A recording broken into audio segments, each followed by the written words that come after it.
ဆရာတော်ကြီးဆိုလိုတဲ့စိတ်ကောင်းဆိုဒီမှာအခြေခံအားဖြင့်ပြောမယ်ဆိုရင်သူများပေါ်မှာရုပ်ပါတဲ့စိတ်မရှိဘူးရိုးသားတယ်ဖြောင့်မတ်တယ်သူများအကျိုးကိုလိုလားတဲ့စိတ်မေတ္တာထားတယ်ကရုဏာထားတယ်မုဒိတာပွားတယ်ဒီစိတ်တွေကစိတ်ကောင်းတယ်လို့ပြောရအဲ့ဒါတွေနဲ့မေတ္တာကရုဏာမုဒိတာနဲ့ရှင်းလာတဲ့စိတ်လေးတွေစိတ်ကောင်းတရားတရားရှိတယ်ကုသိုလ်ကောင်းမှုပဲစိတ်ညွတ်တယ်စိတ်ကောင်းဟိရိရှိတယ်ဥဒ္ဒပရှိတယ်မကောင်းတာလုံးဝမှရှက်တယ်မကောင်းတာလုံးဝမှကြောက်တယ်အဲ့ဒါနဲ့တွဲလာတဲ့စိတ်ဒီစိတ်ကောင်းအားလုံးလို့ကိုလို့ချင်တာလုံးမယ်ဘယ်သူဂယုဆိုင်ရမှာလဲဟောအာဟိရိကအနုတ္တပနော်လူတွေကပြောလို့ရှိကြတယ်I don't care တဲ့နော်အဲ့ဒါကိုပဲအဟုတ်လုပ်ပြီးတော့I don't care လုပ်နေကြတာဟောဘယ်သူဂယုဆိုင်ရမှာလဲဆိုတဲ့ဟာလေးနဲ့ပြောကြအေးဘယ်သူမှဂယုမဆိုင်ခြင်းနေကိုယ့်ကိုယ်တော့ဂယုဆိုင်ရမှာပေါ့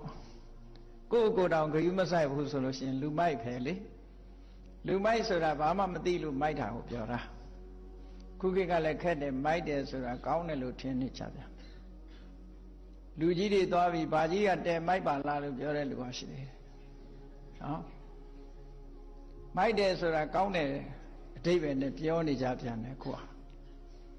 မိုက်တယ်ဆိုတာမလင်းတာကိုပြောတာမလင်းဘူးဆိုတာအမှန်မမြင်ဘူးလို့ဆိုလိုတယ်နော်မိုက်တာရဲ့နောက်ကနေပြီးတော့သိပ်မိုက်မဲသွားတာမို့မိုက်မဲတယ်လို့ဒီလိုသုံးတာ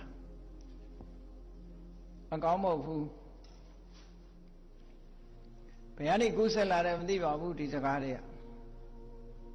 နိုင်ငံသားတွေမှာလည်းပဲအခုကဒီဘန်းစကားဆိုတာတွေပြောတယ်လေသိကောင်းတာပဲဆို very bad လို့ပြောတယ်တဲ့နော်သိကောင်းတာပဲဆို very bad ပြောနေပြောမြန်ပြောတာကိုပဲအဟုတ်မှတ်ပြီးတော့ဘန်းစကားတွေစလိုဂန်တွေကလည်းပေါ်တယ်ခုခေတ်ကနော်ဟုတ်ပြီအဲ့တော့စိတ်ကောင်းဆိုဒီမှာတရားနဲ့ရှင်တွဲလာတဲ့စိတ်ဟိရိနဲ့ဥဒ္ဒပနဲ့ရှင်တွဲလာတဲ့စိတ်တတိနဲ့ပညာနဲ့ရှင်တွဲလာတဲ့စိတ်ဒီစိတ်တွေဟာစိတ်ကောင်းနေလို့ဒီလိုဆို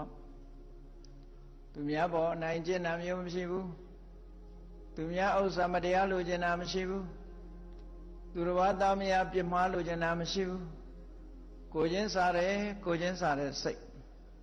ကိုချင်းစားစိတ်ဆိုတာအတုပနာယိကလို့ခေါ်တယ်